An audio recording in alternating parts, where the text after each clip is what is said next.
Hello guys, welcome to the channel. In this lesson we are going to be talking about sequence in Premiere Pro. We just finished a series of beginners tutorial in Premiere Pro, and in those lessons we use a lot of sequences. And I guess you don't know what sequences are or what a sequence is, or you're a little bit confused about sequence. That is why you are watching this tutorial right now.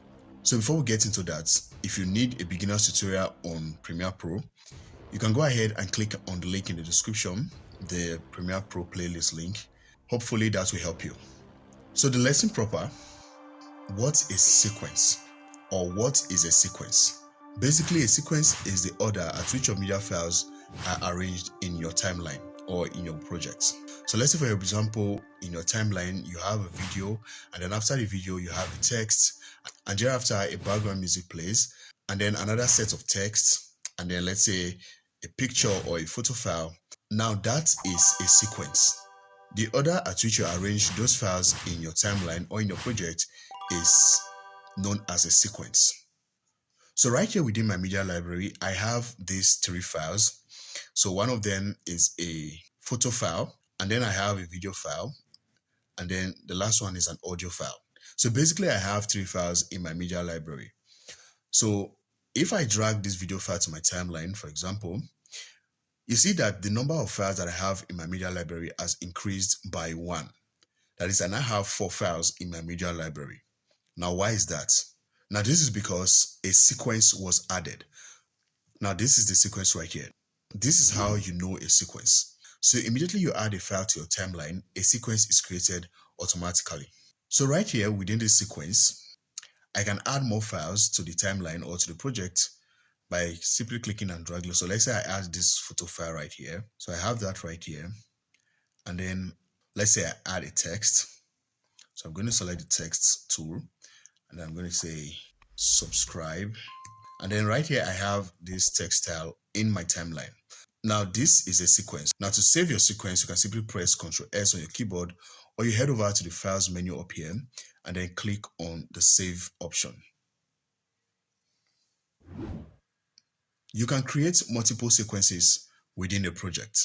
To create a sequence or to create a new sequence, you're going to head over to this new item button right here. So when I click on the new item button, at the top of the list, I see this sequence option. So when you click on the sequence option, a new sequence is created.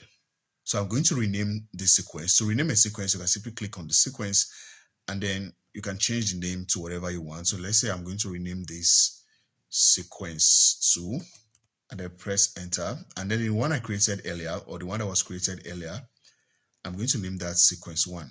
So right now I have 2 sequences created in this project, and I can toggle between these 2 sequences by simply clicking on them. Or you can head over to the top of the timeline right here. So right here I am currently in the sequence 2. So when I click up here, when I click on the sequence 1, you see the sequence 1 opens. So right here I have these files that I added. Let me close this a bit. So right here I have these files that I added within the sequence 1. Now when I click on sequence 2, you see that sequence 2 is blank. There's nothing on the timeline. So I can simply click and drag files or add files to the timeline to this. And I'm going to zoom in a bit. So right here, so I have this video file. I'm going to add a background music to this one, and then a photo file as well. So this is another sequence. So I can save the sequence by pressing Ctrl S.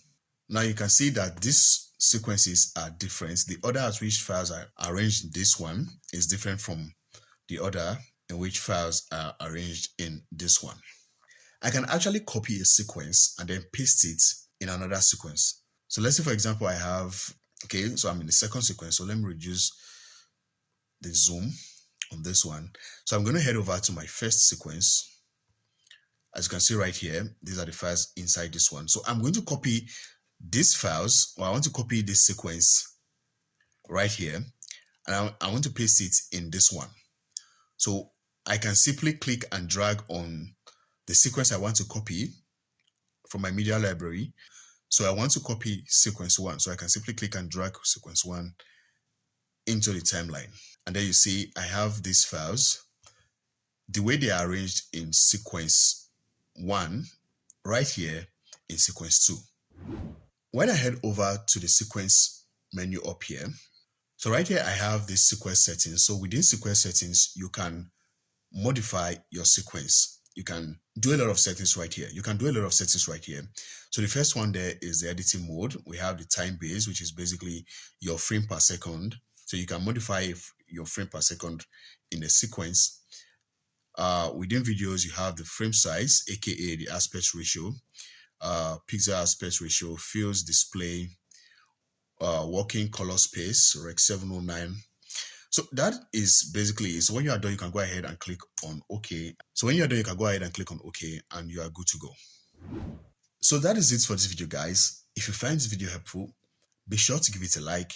Also do well to subscribe to the channel, and don't forget to turn on post notifications so you get notified when I post a new video. Thank you, and I will see you on the next one. Bye.